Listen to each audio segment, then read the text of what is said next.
దానియేలు దర్శనములు అనే కార్యక్రమానికి స్వాగతం.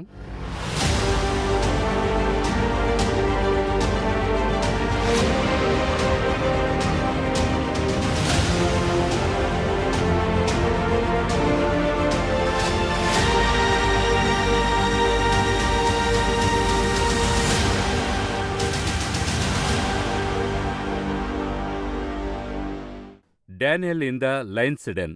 తెలిసిన సంభవం, తెలియని కోణాలు చాలా ఉన్నాయి. ఈ కార్యక్రమంలో చాలా విషయాలు డిగ్ చేసి చాలా కార్యాలు వెలికి తీసుకురాబోతున్నాం. బ్రదర్ ఎండి జగన్ వచ్చి ఉన్నారు. Brother, welcome to the programme. Daniel chapter 6 అంటేనే ఒక ఇంట్రెస్టింగ్ అయిన సంభవం. Daniel in the lion's den చాలా కామన్గా చిన్న వయసులో నుండే మనం వినే ఒక సంభవం. సండే క్లాస్ నుండి పెద్దవాళ్ల వరకు ఆ సబ్జెక్ట్ Correct. తీస్తున్నారు. కరెక్ట్. ఇప్పుడు నా ప్రశ్న ఏంటంటే, ఈ చాప్టర్ని మనం నార్మల్గా చూడొచ్చు, అయితే మరో యాంగిల్లో కూడా చూడొచ్చు. మనం ఎప్పుడూ చెప్తూ ఉంటాం మరో డిమెన్షన్ అని. సహజంగానే డానియల్ అయినా సరే లేదా టోటల్ బైబిల్ అంతా చూసినట్లయితే దేవుడు తన విషయాలను రివీల్ చేయడానికి ఆశపడుతున్నాడు. ఇది ఫండమెంటల్గా మనం చూస్తూ ఉన్నాం. ఎస్పెషల్లీ మనం ఎర్త్లీ హ్యూమన్ని చూసినట్లయితే అందరూ కూడా నా తర్వాత ఏంటి, ఒక కంపెనీ ప్రారంభించినా నా తర్వాత ఏంటి, ఒక రాజ్యంలో ఒక రాజు ఉన్నారు, అయితే నా తర్వాత ఎవరు, అలా అని మనం చూస్తున్నాం. డానియల్లో చాలా ప్రత్యేకంగా చూస్తున్నాం. నెబుకద్నెజర్ ఇది యోచిస్తున్నాడు. అప్పుడు ఈ రాజ్యం అనేది డానియల్ చాప్టర్ 6 బిగినింగ్లోనే వస్తోంది. ఒక కింగ్ వస్తున్నాడు, ఈ రాజ్యం బాగుండాలని చెప్పి 120 మందిని ఫిక్స్ చేస్తున్నాడు. ఇందులో 3 కమిషనర్స్ని ఫిక్స్ చేస్తున్నాడు, అందులో ఒకరు డానియల్. అప్పుడు ఈ కింగ్డమ్ను మనం అర్థం చేసుకుంటేనే ఈ చాప్టర్ మనకు అర్థమవుతుంది. అయితే దేవుని విధానంలో కింగ్డమ్ని ఎలా చూస్తున్నాడు, హ్యూమన్గా మనం ఇప్పుడు అర్థం చేసుకుంటున్నాం. అయితే దేవుడు దీన్ని ఎలా అర్థం చేసుకుంటున్నాడు? 6వ అధ్యాయం మొదటి వచనంలోనే మీరు ఆరంభించారు, అవునా? మనమింకా సింహపు బోన్లోనికి వెళ్ళా, బయట నుండే కింగ్డమ్ని చూస్తున్నాం కదా. అవును. ఇందులో ఒక అతి ప్రాముఖ్యమైన విషయాలు, ప్రత్యేకించి మీరు అడిగిన ప్రశ్న పెద్ద క్వశ్చన్ అనే చెప్తాను. మనకి అనేక జవాబులను అందిస్తుంది. మొదటిగా మనకి ఈ కింగ్డమ్ అంటే ఏంటని తెలియాలి. ఆ తర్వాత నా తర్వాత ఈ కింగ్డమ్ అనే ఈ 2 కాన్సెప్ట్ల గురించి మనం మాట్లాడితే, మొదటిగా హెవెన్ యొక్క కింగ్డమ్కి వరల్డ్లీ కింగ్డమ్కి డిఫరెన్స్ ఉంది. హెవెన్లీ కింగ్డమ్ వేరే, వరల్డ్లీ కింగ్డమ్ వేరే. హెవెన్లీ కింగ్డమ్ని ఇంప్లిమెంట్ చేయాలని దేవుడు ఇష్టపడ్డాడు. ఆదామును చూచి ఏలుదురుగాక అని చెప్పాడు. ఆ కింగ్డమ్ యొక్క ఏలే మెథడ్ వచ్చి హెవెన్లీ మెథడ్ ఇక్కడుండేది. అయితే వరల్డ్లీ కింగ్డమ్ యొక్క మెథడ్ వేరే. చూడటానికి మాత్రం ఒక హెవెన్లీ కింగ్డమ్ లాగా ఉంటుందది. ఇప్పుడు హెవెన్లీలో చూస్తే దేవుడుంటాడు, ఆయన చుట్టూతో 24 పెద్దలుంటారు, 4 జీవులుంటాయి, ఆ తర్వాత దూతలుంటారు. ఇవన్నీ కూడా మనం రెవల్యూషన్లో చూస్తాం కదండి. ఇప్పుడు మీరు వరల్డ్లీ కింగ్డమ్లోని చూడండి, ఒక కింగ్ ఉంటాడు, ఆయన చుట్టూతా మినిస్టర్స్ ఉంటారు, ఆ తర్వాత ఒక సేనాధిపతి ఉంటాడు, కమాండర్ ఉంటాడు, ఆయన చుట్టూతా సైనిక దళాలుంటాయి, ఇలా వారందరూ ఉంటారు, ఆలోచన చెప్పేవారుంటారు, ఇలా కొంతమంది. ఇది హెవెన్లీ కింగ్డమ్ యొక్క మోడల్ వలె ఇది తెలుస్తుంది. అయితే హెవెన్లీ కింగ్డమ్కి అయినటువంటి ఒక రూల్ను ఈ వరల్డ్లీ కింగ్డమ్ రూలు వేరే. అది తెలుసుకోవాలి. మొదటిగా ఇంకా డీప్గా జనాలకి చెప్పాలంటే హెవెన్లీ కింగ్డమ్ అంటే ఏంటి, పరలోక రాజ్యము అంటే ఏమిటి. అనేక చోట్ల చూస్తే పరలోకం ఉంటుంది. యేసు యూజ్ చేసే టర్మ్ చూస్తే పరలోక రాజ్యము వచ్చి ఉన్నది, ఇప్పుడు పరలోక రాజ్యం మీ యొద్దకు వచ్చి ఉన్నది అని అంటాడు. ఇది మొదటిగా మీరు అర్థం చేసుకోవాలి. పరలోకం ప్రేయర్లోనే అది వస్తుంది. అప్పుడు ఇది అధికంగా మాథ్యూ ఈ వర్డ్ని యూజ్ చేస్తూ ఉంటాడు, మాథ్యూ గాస్పెల్లో. అప్పుడు హెవెన్లీ కింగ్డమ్ అంటే ఏంటని అడిగినట్లయితే, ఇప్పుడు ఇంగ్లాండ్ ఉంది, ఒక పీరియడ్లో ఇంగ్లాండ్ కింగ్డమ్ ఉండింది ఇండియాలో, ప్రపంచం మొత్తం ద వరల్డ్ ఉండింది. అయితే ఇప్పుడు ఇంగ్లాండ్ యొక్క కింగ్డమ్ ఇక్కడ లేదు, అయితే ఇంగ్లాండ్ ఉండింది. ఇంగ్లాండ్ కింగ్డమ్ ఎప్పుడూ ఉంటుంది, ఎందుకంటే ఇంగ్లాండ్ ఉన్నంతవరకు ఇంగ్లాండ్ కింగ్డమ్ ఉంటుంది, అక్కడే ఆరిజినేట్ అవుతుంది. అయితే ఇక్కడొచ్చి ఆ కింగ్డమ్ వ్యాప్తి అయింది, ఇంతవరకు వచ్చి తిరిగి వెళ్ళిపోయింది. అదేవిధంగా హెవెన్ వచ్చి అక్కడ ఉంది. హెవెన్లీ కింగ్డమ్ వచ్చి ఆల్ ఓవర్ ద ప్లానెట్స్, అన్నిటి మీద, సూర్యుడు చంద్రుడు అన్నిటి మీద ఉంటుంది. హెవెన్లో మాత్రం కాదు, అన్నిటిపైన ఉంటుంది. ఇప్పుడు సూర్య భ్రమణం కానివ్వండి, చంద్రుని నడిపించేది, ఇవన్నీ కూడా హెవెన్లీ కింగ్డమ్ యొక్క వర్క్, అన్ని కూడా జరిపిస్తున్నాయి. ఇలాగుంటున్నప్పుడు ఈ హెవెన్లీ కింగ్డమ్ యొక్క హద్దులన్నవి భూమి దాని దాటి అన్ని చోట్లకెళ్తుంది. ఇప్పుడు హెవెన్లో ఒక సమస్య వచ్చింది. ఏం సమస్య అంటే, ఆయన కింద ఉన్న ఒక కమాండర్ లేకపోతే ఆయన కింద ఉన్నటువంటి ఒక సోల్జర్ ఇప్పుడు ఆయన చోటికి రావాలని ఆశపడుతున్నాడు. వెంటనే ఆయన్ని కనిపెడుతున్నారు, రాజ్యద్రోహిగా మారుతున్నాడు, అతన్ని పడవేస్తున్నారు, అతను మరొక ఆకాశంలో పడుతున్నాడు. వచ్చేప్పుడు అతనితో పాటు ఒక గొప్ప కూటమిని తీసుకొచ్చి పడుతూ ఉన్నాడు. ఇప్పుడు ఇతనికి బదులుగా మరొకరిని సెలెక్ట్ చేయాలి.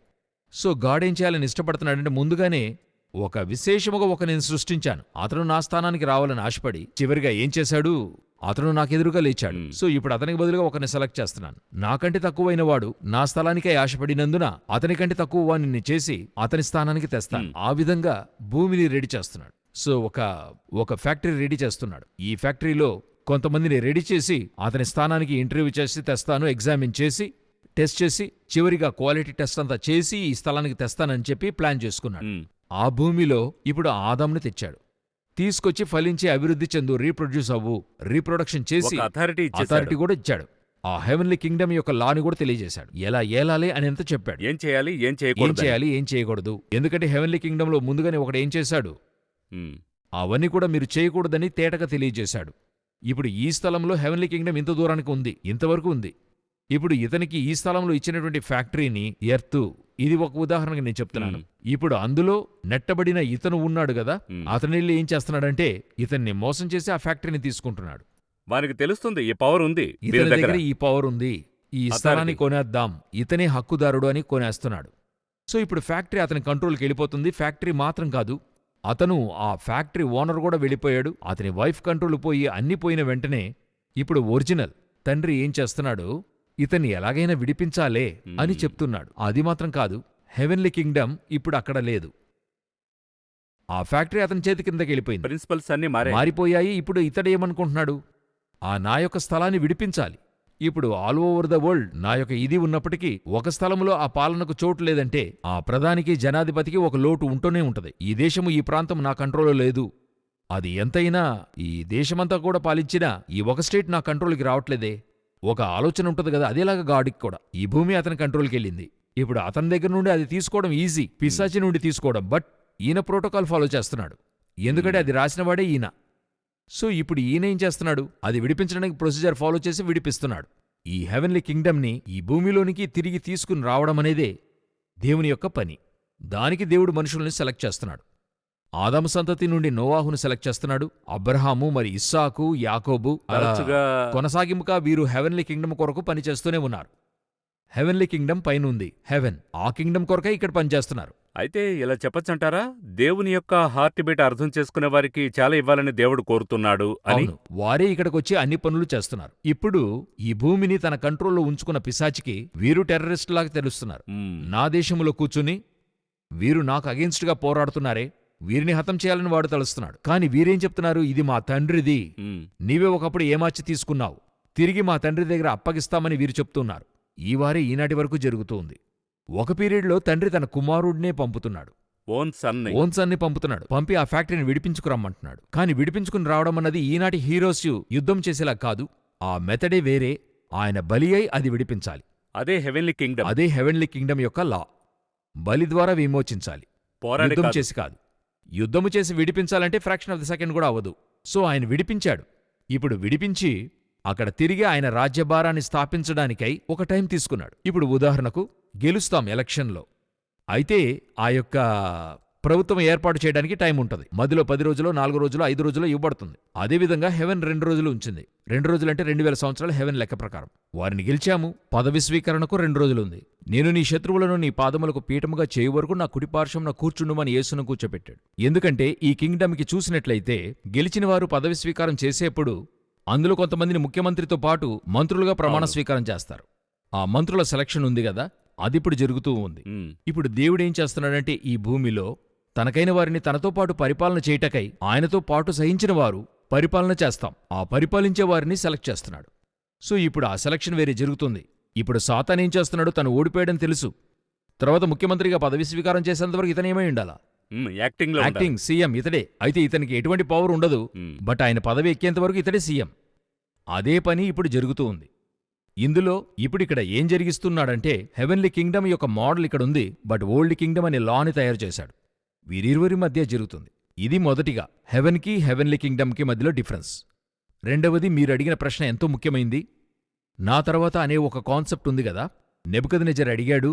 తరచుగా అందరు రాజులు ఇది చూస్తున్నారు, ఎదురు చూస్తున్నారు. రాజులు మాత్రమే కాదు, పుట్టిన ప్రతి మనిషికి ఆ థాట్ ఉంది. అబ్రహాముకుంది, అవును, నాకన్నీ ఇచ్చారు కాని పిల్లలు లేకుండా ఉన్నానే, ఇవన్నీ తర్వాత ఎవరు చూసుకుంటారు, ఎలియాజర్ చూస్తారా అనే ఒక థాట్ అతనిలో ఉంది. సో ఈ యొక్క థాటు హెవెన్కి లేదంటాను నేను.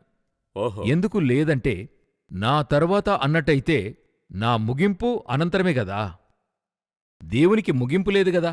ఇటర్నల్ కింగ్డమ్ గదా! అయితే మనుష్యుని ఫ్యాక్టర్‌గా ఉంది. అది తరచుగా అందరి దగ్గర ఒక థాట్‌గా ఉంటూనే ఉంది. అందరికీ కూడా అది ఒక థాట్‌గా వస్తూనే ఉంది. అదొచ్చి ఈ మరణమన్నది వచ్చినందువల్ల కాన్సెప్ట్. నాకు మరణమొస్తుందని తెలుసు. మరణమొస్తుందని తెలిసిన ప్రతి ఒక్కరు ఏం చేస్తారంటే, నా తర్వాత ఎవరికన్నా బాధ్యతగా అప్పజెప్పాలనే థాటొస్తుంది. ఇలా చెప్పొచ్చునా? కింగ్డమ్ ఉండేవారు నాకు తర్వాత అని దీన్ని యోచించవచ్చునా అని చెప్పొచ్చునా? హెవెన్లీ కింగ్డమ్ థాట్లో ఉండేవారు ఇది ఆలోచించరు. ఓహ్! హెవెన్లీ కింగ్డమా? వరల్డ్లీ కింగ్డమ్ థాట్లో ఉండేవారు అది ఆలోచిస్తారు. ఓహో! ఎందుకంటే ఈ కింగ్డమ్ నా దగ్గరుంది. నేనిది ఎవరికన్నా ఇచ్చి వెళ్ళాలి. ఇప్పుడు నెబుకద్నెజర్ బెల్షస్సర్‌కిచ్చి ఎళ్తున్నాడు. అలెగ్జాండర్ నలుగురు జనరల్స్‌కిచ్చి వెళుతున్నాడు. డేవిడే సాల్మన్‌కిచ్చి వెళ్తున్నాడు. ఇందులో ఏంటంటే మీరు ఇష్టపడి జరుగుతుంది, ఇష్టపడకుండా జరుగుతుంది. ఇప్పుడు నెబుకద్నెజర్ బెల్షస్సర్‌కి ఇష్టపడి ఇచ్చెళ్ళాడు. దావీదు సొలొమోనుకి ఇష్టపడి ఇచ్చెళ్ళాడు. అయితే అలెగ్జాండర్ ఇచ్చి వెళ్ళింది ఇష్టపడి కాదు. అలెగ్జాండర్ హిస్టరీలో మీరు చదివితే అతని పిల్లలు ఎవరికీ ఇది వెళ్ళలేదు. అది అట్లే ఆ జనరల్స్ పంచుకున్నారు. భాగాలు చేశారు. ఇంకా చెప్పాలంటే అలెగ్జాండర్ ఫ్యామిలీలో ఉన్న వారందరినీ చంపారు, క్లోజ్ చేశారు. సో నా తర్వాత అనేటువంటి కాన్సెప్ట్ వచ్చి మీరే ఏర్పాటు చేయొచ్చు, మీకు ఇష్టం లేకుండా కూడా జరగచ్చు. అయితే హెవెన్లీ కింగ్డమ్ మట్టుకైతే నా తర్వాత అనేటువంటిది ఏదీ లేదు. ఇప్పుడు మీరు హెవెన్లీ కింగ్డమ్ మైండ్ సెట్లోకి వచ్చారనుకోండి, నా తర్వాత అనే థాట్ మీకు రాదు. ఎందుకంటే మీరు చావరు గదా! మీరు చనిపోతేనే కదా మరొకరికి. అప్పుడు మీకేం థాట్ వస్తుంది? మనం చనిపోతున్నామే, ఈ భూమిలో చనిపోతున్నామే అనే ఒక థాట్ వస్తుంది కదా. అయితే క్రొత్త నిబంధన మట్టుకైతే మీకు మరణమే లేదని ఉంది కదా. మరణమే లేదని చెప్పినప్పుడు, నాకు నిత్యజీవం అని చెప్పబడుతున్నప్పుడు నా తర్వాత మరొకరికని ఎందుకు ఆలోచిస్తాను? ఫిజికల్ డెత్ ఉంది, కానీ ఆ తర్వాత స్పిరిచువల్ డెత్ లేదు. అవును. ఫిజికల్ డెత్ ఉన్నటువంటి వారు ఎందుకు ఆలోచిస్తారు? కింగ్డమ్ ఉన్నవారే కదా ఆలోచిస్తారు. వరల్డ్ కింగ్డమ్ ఉన్నవారు నా తర్వాత ఈ కింగ్డమ్ ఎవరికైనా ఆలోచిస్తారు. నాకంటూ ఈ భూమిలో ఏది లేదు కదా. నేనొచ్చాను, ఇప్పుడు నేను వెళ్తున్నాను. ఇక్కడున్నది ఏది నాది కాదు కదా. ఇక్కడ మనం ఎక్కడ మిస్టేక్ చేస్తున్నామో చెప్తున్నాను. ఇక్కడున్నంతవరకు దేవుడు నాకొకటి ఇస్తున్నాడు గదా. అది చిన్న 600 స్క్వేర్ ఫీటో 60,000 స్క్వేర్ ఫీట్లో, లేకపోతే ఒక 6,000 లేక 60 కోట్లో ఎంతో ఇస్తున్నాడు గదా. ఇది నాదనే థాట్ మీకు వస్తుంది గదా. ఇక్కడే మిస్టేక్ జరుగుతుంది. అప్పుడు ఇది ఎవరికైనా నేను బాధ్యతగా ఇచ్చేలాలే. మిమ్మల్ని పిలిచిన గాడ్ ఎవరికి ఇవ్వాలనేది కూడా చెప్తాడు. ఆ లెవెల్లో ఉండాలి, అలా యోచించాలి. హెవెన్లీ కింగ్డమ్లో ఉన్నట్టయితే అలా చెప్తాడు. ఇప్పుడు ఏలియాతో 100 లెక్కలో శిష్యులు ఆయనకున్నారు. అనేక శిష్యులున్నారు. బట్ గాడ్ చెప్తున్నాడు, వెళ్ళి ఎలీషాని అభిషేకం చేయమన్నాడు. ఇప్పుడు దావీదుకే చాలా మంది కుమారులున్నారు. అదోని ఉన్నాడు, అబ్షలోము ఉన్నాడు, ఇంకా అనేక మంది ఉన్నారు. అబ్షలోము చనిపోయాడు అనుకోండి, చాలా మంది కుమారులున్నారు. అయితే దేవుడు సొలొమోన్ని అభిషేకం చేయమంటున్నాడు. సో ఆ కింగ్డమ్ పర్స్పెక్టివ్ లో ఆయనకి తెలుసు ఆ తర్వాత ఎవరు, నా తర్వాత ఎవరు అన్నది వారికి తెలుస్తుంది భూమిలో. అయితే హెవెన్లో నా తర్వాత అనే కాన్సెప్టే లేదంటున్నాను. ఈ యొక్క మైండ్ సెట్ మీకు వచ్చినట్లయితే మీకు ఈ భూమిలో ఉండే వాటిపైన మీకు అటాచ్మెంట్ ఉండదు. అయితే ఉన్నా కూడా ప్రాక్టికల్ లైఫ్లో ఒక కంపెనీ అయినా సరే, ఒక మినిస్ట్రీ అయినా సరే, తరచుగా చూస్తే మనం తర్వాత ఒకరిని నియమించడం లేదా తరచుగా ఈ సేవ కొనసాగింపబడాలనేది తప్పు కాదు కదా. అందులో తప్పు లేదు, అదే చెప్తున్నాను. ఆ ఏర్పాటు అనేది ఉంది కదా, ఆ అపాయింట్మెంట్ అనేది, అది మీరు చేయొద్దు, హెవెన్ చేస్తుంది అంటున్నాను. ఎందుకంటే మిమ్మల్ని అపాయింట్ చేసింది ఎవరు?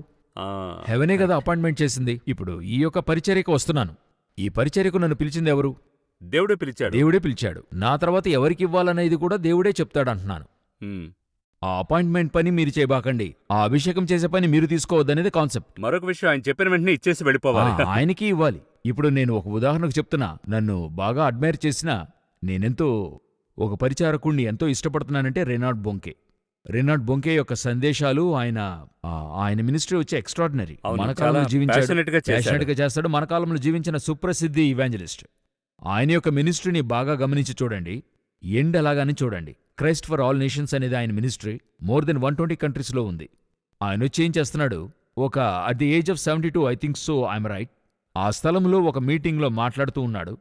ఈయన మినిస్ట్రీలో చదివి పరిచారకుడైనా, ఈయన బ్లడ్ రిలేషన్ కానీ సంబంధమే లేని ఒక పర్సన్ ఫస్ట్ రోలో కూర్చునున్నాడు. దేవుడు చెప్తున్నాడు, ఒకరోజు ఫస్ట్ రోలో డానియల్ అనే వ్యక్తి కూర్చున్నాడు, పిలవమంటున్నాడు. ఈయన యాక్చువల్గా పేరు చెప్పి పిలిచి రమ్మన్నాడు. ఆయన ఎక్కి వచ్చేప్పుడు దేవుడు చెప్తున్నాడు, ఇతడే నీ తర్వాత చూసేటువంటి వాడు, ఆయన అభిషేకం చేసి నువ్వు వెనక్కి వెళ్ళమంటున్నాడు. ఇదొచ్చి రెనార్డ్ బొంకే చెప్పేప్పుడు ఫైర్ కాన్ఫరెన్స్లో నేనే కూర్చుని వింటూ ఉన్నాను. ఈ మీటింగ్లో రెనార్డ్ బొంకే చెప్పేప్పుడు నేనే కూర్చుని వింటూ ఉన్నాను. ఆ మీటింగ్లో ఆయన సాక్ష్యం చెప్తున్నాడు. ఎలా డానియేలు వచ్చాడని చెప్తున్నాడు. అప్పుడు అలా వచ్చినప్పుడు దేవుడు చెప్తున్నాడు, అభిషేకం చెయ్యి, అతడే నెక్స్ట్ సక్సెసర్ అని చెప్పి. రెనార్డ్ బొంకేకి అతనికంటే పెద్ద పిల్లలున్నారు. ఇంకా చెప్పాలంటే అతని ఏజ్లో మనమళ్ళు ఉన్నారు. అట్లే ఆయనను నిలవబెట్టి దీని తర్వాత ఇతడే సిఎఫ్ఏఎన్ యొక్క చీఫ్గా ఉంటాడు, ఈయనే నడిపించుకుని వెళ్తాడు, అభిషేకిస్తానని అభిషేకించి అదే మీటింగ్లో జస్ట్ క్యారీ ఆన్, మీరు ఒక ప్రసంగం చేయమని చెప్పి వెనక్కెళ్ళాడు. ఫైనల్ ప్రేయర్ రెనార్డ్ బొంకే చేశాడు. ఇదే నేను మరో యాంగిల్లో చూస్తున్నాను. ఇది చెప్పాడు, చేశాడు, ఓకే. చెప్పి అది చేయకుంటే దీనికొచ్చే సమస్యలు యోచిస్తే చాలా భయం అటు వేస్తుంది. తర్వాత క్రైస్ట్ ఫర్ ఆల్ నేషన్స్ ఉండదు. ఉమ్, ఎందుకు అనేక పరిచర్యలు కనపడకుండా పోయాయి? ఫస్ట్ జనరేషన్లో ఉన్న పరిచర్యలు వదిలేయండి. ఎందుకు ఒక ఆర్గనైజేషన్ మొదటి తరంలో భయంకరంగా ఉండి రెండవ తరంలో ఎందుకు కనపడకుండా పోయింది? సామాన్యంగా దావీదు కంటే సొలొమోను రాజ్యభారం సమాధానంతో ఉండింది, పీస్ఫుల్. ఇంకా చెప్పాలంటే డేవిడ్ని కూడా అందరూ వెదికి రాలేదు, సొలొమోను జ్ఞానానికి అందరూ వచ్చారు. అవును. అంత దూరానికి మహిమ. ఇదే అనాయింటింగ్ యొక్క ప్లస్ పాయింట్. ఇప్పుడు ఎలియా ఎలీషా అని చెప్తున్నాం కదా. ఏలియా ఆకాశము నుండి అగ్ని దింపాడు, అందులో ఏ భేదాభిప్రాయం లేదు. అయితే ఏలియా కంటే ఎలీషా డబుల్ ఫోల్డ్. మీరు ఆయన మినిస్ట్రీ యావత్తూ చూడండి, ఏలియా కంటే 2 రెట్లు ఎక్కువ చేస్తూ వస్తాడు. అయితే ఇందులో డేంజర్ కూడా ఉంది. ఆయన చేసిన దానికంటే అతని శిష్యుడు చేసినప్పుడు 4 టైమ్స్ రావాలి. అయితే ఆ కథ అలా రివర్స్ అయింది. సాల్మన్కి తర్వాత చూస్తే రివర్స్ అవుతుంది. రెహోబాం అట్లే రివర్స్ అయింది. ఎందుకంటే వీరు రైట్ పర్సన్ని అపాయింట్ చేయలేదు. ఇక్కడే సమస్య ఉంది. ఇప్పుడు మనము ఈ యొక్క నేననుకుంటున్నాను, నా తర్వాత అనేటువంటి కాన్సెప్టు మనం తీసుకోవద్దంటాను. హెవెన్లీ కింగ్డమ్ మట్టుకైతే నేను అపాయింట్ చేయబడ్డాను, నా తర్వాత నా కొడుకు అనే కాన్సెప్టే లేదక్కడ. ఇప్పుడు పేతురుకి పెళ్ళయింది, సరేనా? ఆయన వెళ్ళిన చోటికి వైఫ్ తీసుకెళ్లడనే ఉంది. పేతురుకు బిడ్డలున్నారా లేదా అన్నది మనకి తెలియదనుకోండి. పేతురు తర్వాత మినిస్ట్రీ పిల్లవాడి చేతికెళ్ళిందా? పౌలు తర్వాత అతని పిల్లవాడికెళ్ళిందా? లేదు. తిమోతి తర్వాత అతని పిల్లవాడికెళ్ళిందా? ఎక్కడైనా ఆ యొక్క వారి జనరేషన్ తర్వాత అలాగుందా? న్యూ టెస్టిమెంట్లో అలాగ లేదు. సాగిందా లేదా మనకు తెలియదు, కానీ ఉండదు. ఎందుకు ఉండదంటే దేవుడొచ్చి ఓల్డ్ టెస్టిమెంట్ యొక్క కాన్సెప్ట్ వచ్చి ఓల్డ్లీ కింగ్డమ్ కాన్సెప్ట్, న్యూ టెస్టిమెంట్ వచ్చే హెవెన్లీ కింగ్డమ్. నా తర్వాత నా కుమారుడు, నా తర్వాత నా మనవుడు అనే కాన్సెప్టే ఉండదు. అయితే కుమారుడు ఉండొచ్చు, అది దేవుడే చెప్పి అభిషేకిస్తే ఓకే, అది కరెక్ట్. లేరని చెప్పడం లేదు, ఉన్నారు. దేవుడే ఆ సేవకుని కుమారుణ్ణే ఏదో ఒక సేవకై పెంచి పెద్ద చేస్తే అది మీరెప్పుడు కనిపెట్టచ్చు తెలుసా? ఆ మొదటి జనరేషన్ వెళ్ళి సెకండ్ జనరేషన్ లేక మినిస్ట్రీ డబుల్ ఫోల్డ్గా పెరిగితే, నేను చెప్పేది స్పిరిచువలీ, సంపదలో కాదు, స్పిరిచువలీ డబుల్ ఫోల్డ్గా వృద్ధి చెందితే దేవుడు చెప్పిన మనిషి అతడే అని అర్థం. ఒక 20 సంవత్సరాలు మీరు కనిపెడతారు. అలా పెరగలేదు, అంతటితో మినిస్ట్రీ అంతమైతే దేవుడు చెప్పిన మనిషి అతను కాదని అర్థం. ఇంతే విషయమంతా. సో హెవెన్లీ కింగ్డమ్ మట్టుకైతే నన్ను అపాయింట్ చేసిన దేవుడు మరొకరిని కూడా అపాయింట్ చేస్తాడు. ఆ తర్వాత వ్యక్తి ఎవరన్నది హెవెన్కి తెలుసు. నేను దాని గూర్చి విచారించాల్సిన పని లేదు, దాని గూర్చిన చింత నాకు లేదంటున్నా. ఎందుకని డానియల్ 6th చాప్టర్ చూస్తున్నప్పుడు ఈ కింగ్డమ్ని మనం అర్థం చేసుకుని చదివితే ఎలా బెటర్గా ఉంటుందని నేను ప్రశ్న అడుగుతున్నాను. ఎందుకంటే ఇప్పుడు రాజు ఏం చేస్తున్నాడు? 120 దేశాలకు నియమిస్తున్నాడు. అవును. ఈ 120 దేశాలకు ఆ వ్యక్తులను నియమించి వీరందరిపైన ఒక ముగ్గురిని నియమిస్తున్నాడు, కమిషనర్స్గా ఉంచాడు. కమిషనర్స్ అలా. అదేవిధంగా ఒక 120 మందినే దేవుడు అభిషేకానికి నియమిస్తూ ఉన్నాడు. ఫస్ట్ రివైవల్కి ఈ 120 మందికి పైన ప్రధానమైన 3 శిష్యుల్ని నియమించాడు. అంటే పేతురు, యోహాను, యాకోబు, ఈ 3. ఈ ప్రధానమైన శిష్యులు ఈ 120 మందిని చేరి వరల్డ్ని స్పిరిచువల్గా నడిపించాలి. High commissioners. అందులో ఒక హిడెన్ విషయం ఉంది. మనం ధ్యానించేది ఈ విధంగా ధ్యానించచ్చు అనుకోండి. ఇప్పుడు మనమొచ్చి ఈ 160 మందిని ఒక బాధ్యతగా నియమించి చేస్తున్నట్లుగా మినిస్ట్రీలోనూ ఉంది. ఇప్పుడు మీరున్నారు, మీరు ఈ ఆర్గనైజేషన్ ఉంది, ఇది మీరొక్కరు జరిగించలేరు. అయితే మీరొక్కరే దీనికైనా కీ పర్సన్. మీ క్రింద అనేక మందిని నియమించారు, మీరందరూ చేరి జరిగిస్తున్నారు. అప్పుడు ఇది నెక్స్ట్ లెవెల్కి వెళ్తుంది. అటు తర్వాత చూస్తే అటు తర్వాత లెవెల్ వారు ఇంతకంటే నెక్స్ట్ లెవెల్కి తీసుకెళ్లాలి. అప్పుడే మినిస్ట్రీ కూడా జరుగుతుంది. అవును. పౌలు తర్వాత తిమోతిని నియమించుకున్నట్టయితే, యోహాను తర్వాత పాలీక్రాఫ్ట్ని నియమించకపోయినట్లయితే మనకు ప్రకటన గ్రంథం దొరికి ఉండేది కాదు. పౌలు రాసింది అన్ని చోట్ల పౌలే ప్రింటింగ్కి ఇవ్వలేదు. పౌలు రాసి ఎవరికో ఇచ్చాడు, వారు తీసుకెళ్లి ఇది చేర్చారు. మీ నెక్స్ట్ జనరేషన్కైనా కొన్ని పనులు ఉంటాయి. అవును. అదే ఎంతో ముఖ్యం. ఇది ఒక రిలే రేస్ లాంటిది. నేను పరిగెత్తుతున్నా, నా దగ్గరున్నది ఇంకొకరికి చెల్తున్నాను. అతడు పరిగెత్తుతున్నాడు. ఇప్పుడు నా దగ్గరికి ఈ విషయం వచ్చిందంటే మన దగ్గరికి వచ్చింది ఈ విషయం. మనం దీంతో పరిగెత్తేప్పుడు రాకడొస్తే మనతో ముగిసిపోతుంది. లేదు, ఇంకొక వ్యక్తిని రెడీ చేయాలి. రాకడొస్తుందో లేదో నేనొక వ్యక్తిని రెడీ చేస్తూ ఉండాలి. రాకడొస్తే నాతో అతను వచ్చేస్తాడు. రాలేదా నెక్స్ట్ జనరేషన్ రెడీ చేస్తూ వెళ్ళాలి. ఈ వ్యూ ఉంది చూసారా, ఈ థాటు, ఇది వచ్చి దేవుడు ఇటువంటి కాన్సెప్ట్ని ఉంచి ఉన్నాడు. అలాగున్నప్పుడు దేవునితో మీరు అనేక విషయాలు అడుగుతున్నారు జీవితాంతం. నేనేం చేయాలి ప్రభువా, నేను ఇటు వెళ్ళాలా ఇటా? ఇదేలాగా మరొక ప్రశ్న ఉంది, నా తర్వాత ఎవరు? ఆ సమయం వచ్చినప్పుడు ఆయన అది చేస్తాడు, నియమిస్తాడు, కరెక్ట్గా జరిపించుకుని వెళ్తాడు. పలు సమయాల్లో మనం ఎక్కడ మిస్టేక్ చేస్తాం ఇందులో అని అడిగినట్లయితే కొంతమంది నా తర్వాత మరొక వ్యక్తి లేడన్నట్టుగానే వారితోనే ముగించుకుని వెళ్ళిపోతున్నారు. కాదు, నా తర్వాత ఎవరు లేరని అంతా తీసుకుని వెళితే అది ఎలాగన పోని, ఇది నేనున్నంత వరకు రాజులాగా ఉంటాను అనౌన్స్ చేయకుండా వెళ్ళిపోతారు. తనకు ఎవరు వారసులని అనౌన్స్ చేయకుండానే వెళ్ళి వారు ఎలాగైనా పోరాడి ఎలాగన్నా కొట్టుకొని ఇవ్వు, ముగ్గురవని నలుగురవని ఎవరెవరో లేచి నేనే దీనికి వారసుడని చెప్పేవారు ఉన్నారు. ఇంకొక గ్రూప్ ఉంది, రాంగ్ పర్సన్ని నియమించి వెళతారు. అది ఇంకా మోసం. రెండు కూడా మరి తప్పే. అయితే దేవుడు చెప్పిన మనిషిని పిలిచి మీరు నియమించి వెళ్ళాలి, వెళ్ళేప్పుడు అది చేసి వెళ్ళాలి. నేను అది చెప్పాలనుకునే సంభవం ఉంది. ఇండియన్ క్రికెట్ టీంలో కెప్టెన్ ఉండాడు. అతని కెప్టెన్సీలో వరల్డ్ కప్ గెలిచారు. గెలిచిన తర్వాత తర్వాత రోజుల్లో ఏం చేస్తున్నాడు, అతనే కెప్టెన్. మరొక వరల్డ్ కప్ వరకు అతనే కెప్టెన్. మరొక వరల్డ్ కప్ దగ్గర అవుతుండగా అతను ఏం చేశాడు, ఇంకొకరిని వచ్చి అతడే కెప్టెన్సీగా నేర్పుతున్నాడు. అతనే ఆ కమిటీకి చెప్తున్నాడు ఇతని కెప్టెన్సీగా వేయమని. అప్పుడు ఒక ఇంటర్వ్యూలో అడుగుతున్నారు, మీరు కెప్టెన్గా ఉండాలని అందరు ఎదురు చూస్తున్నారు, మీరు ఇప్పుడే అతని కెప్టెన్సీలో ఆడాలనుకుంటున్నారే, మీ క్రింద ఉన్న నాయకత్వంలో మీరు ఆడాలనుకుంటున్నారే, ఇది ఎలాగా? నేను ఎలాగో వెళ్ళిపోతాను, ఇంకా 1-2 సంవత్సరాల పైన ఆడలేను. సో ఆ తర్వాత ఈ టీం నడపడానికి ఒకరు కావాలి కదా, అది రెడీ చేస్తూ వెళ్తానంటున్నాడు. అదొక కింగ్డమ్ థింకింగ్. అదే కింగ్డమ్ థింకింగ్. సో ఆ థాటు ఒకటి ఓల్డ్లీగా ఉంది. ఈ ఓల్డ్లీ థాటు మనకు వేరే విధంగా ఉండాలంటున్నాను. హెవెన్లీ కింగ్డమ్ నా తర్వాత మరొకరిని నియమిస్తుంది. ఆ అపాయింట్మెంట్ వచ్చేప్పుడు నేనే తీసుకుని అది చేతులు ఇచ్చెళ్తాను. ఎందుకంటే కింగ్, ఇక్కడ సీనియారిటీ అంటూ లేదు. ఇప్పుడు ఇందులో మన గవర్నమెంట్ నా తర్వాత నా కుమారునికి ఉద్యోగం ఇస్తుందని చెప్పిందనుకోండి, నా కుమారునికి నా ఉద్యోగం ఇవ్వరు. అన్లెస్ అతను నా ఉద్యోగానికి ట్రైన్ అయి ఉంటేనే ఇస్తారు. అతను తక్కువ చదువుంటే నా ఉద్యోగం అతనికివ్వరు. అతని చదువుకు తగిన పనే ఇస్తారు. సో వారు కొంత క్రైటీరియా పెట్టుకున్నారు. హెవెన్ వచ్చి వేరే. హెవెన్ స్పిరిచువల్గా చూస్తుంది, అతని చదువు చూడదు. స్పిరిచువల్గా చూస్తుంది, విధేయతను చూస్తుంది, ఎలాగున్నారు అని అన్నిటినీ చూసి నా పోస్టింగ్ ఇవ్వచ్చు, నాకంటే పై పోస్టింగ్ కూడా ఇవ్వచ్చు. సో అపాయింట్మెంట్ అన్నది హెవెన్లో ఉంది, మీరది చేతిలో తీసుకోవద్దు. హెవెన్లీ కింగ్డమ్కి ఓల్డ్ కింగ్డమ్కి ఇదే పెద్ద డిఫరెన్స్. అందరికీ విచారం ఉంటుంది, ఓల్డ్ కింగ్డమ్లో ఉండే ప్రతి ఒక్కరికి విచారం ఉంటుంది. అయ్యో నా తర్వాత ఎవరు?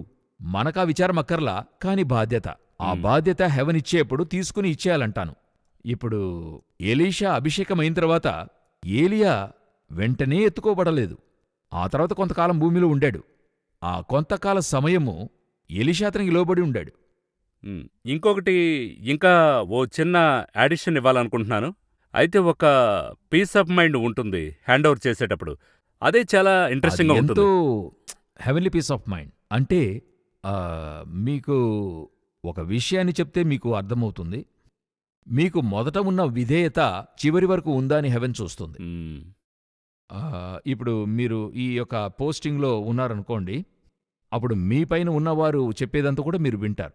న్యూలీ జాయిన్డ్, ఇంకా చెప్పాలంటే ఇంట్రెస్ట్గా చేస్తారు. అవును, ఆయన చెప్పంది కూడా చేర్చి చేస్తారు కొత్త జోరులో.